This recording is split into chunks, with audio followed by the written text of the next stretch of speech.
The Detainee Operations Training Event was an opportunity for me to train my soldiers.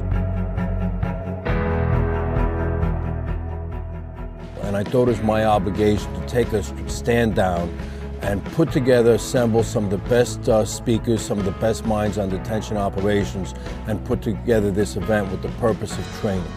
So General Hussey reached out to me when he wanted to have this conference a couple of years ago, and I was serving in Berlin, and said, would you please come and participate in helping to share your experiences with detention operations as we start to train the next generation of detention operation leaders. And of course I told him absolutely it would be my privilege to come.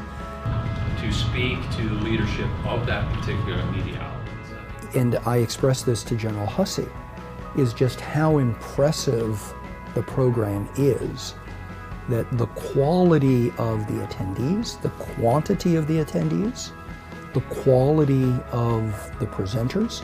I mean, we had 2 4-star generals, we had a number of 3-star generals, so it was just an honor to be in that universe.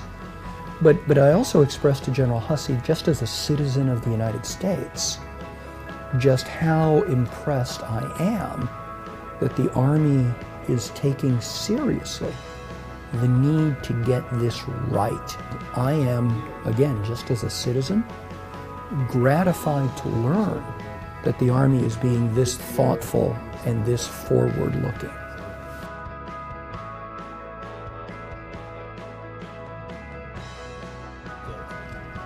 So again, it was more for training purposes. At any time in the current state of world affairs, the United States may be called into a crisis action. And some of these lieutenant colonels that are in charge of battalions may be asked to go deploy overseas with their team and then be in charge of 4,000 humans. We have not done this operation to standard on many occasions, so I wanted to make sure that they had as much information as I could provide them, getting the different perspective from strategic leaders all the way down to camp operations within the camp on a daily basis. So we try to give them the overall arching strategic plan, and again, what's going to happen day to day in a camp commander's life. 3 times, just. Finally having the chance to get together as leaders and to look at the difficulty of this mission, the unique challenges of this mission, also the unique importance of this mission. Because the reality is, while detention operations has been looked at as one of many missions that are performed by a combat force, the reality is it's the one that helps shape long-term conflict resolution. You're not going to get out of this war without detention operations on the backside being a key part of the resettlement and the peacemaking process.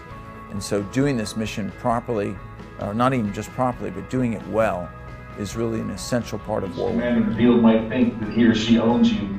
So the first day we started off with strategic initiative, if you will. General Brooks had great experience in detention operations through his career. Day 2 we got into a little more of the operational piece. So it was all about doing things correctly, treating people right. We asked a POW from Vietnam, an American captain who was shot down and spent 5.5 years, and the effects that it had on him. So there is a lasting legacy in this, and I wanted our soldiers to know and hear from an American that went through abuse why it's not right to treat humans in that fashion. You want to treat people the way you want to be treated. So my message in the DOT, Detainee Operations Training Event, was to treat people the way you would want to be treated, or your children would want to be treated if they were captured by the enemy.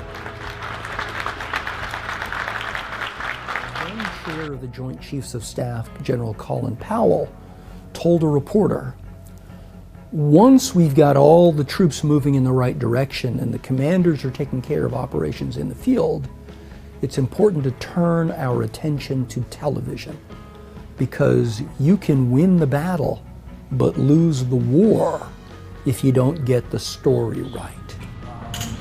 When it comes to press coverage, it requires building relationships and understanding the media. So again, people are already talking about the next event and what we have to do to get better, and they're actually looking forward to it. But again, it's just getting out, and my objective now is to get out and speak to some of those planners at the Army Service Component Commands so that we can go ahead and make sure that our detention ops plan meets U.S. standard, meets international standard, and will make America proud of the way their soldiers and fellow members of the military treat potential detainees in the future.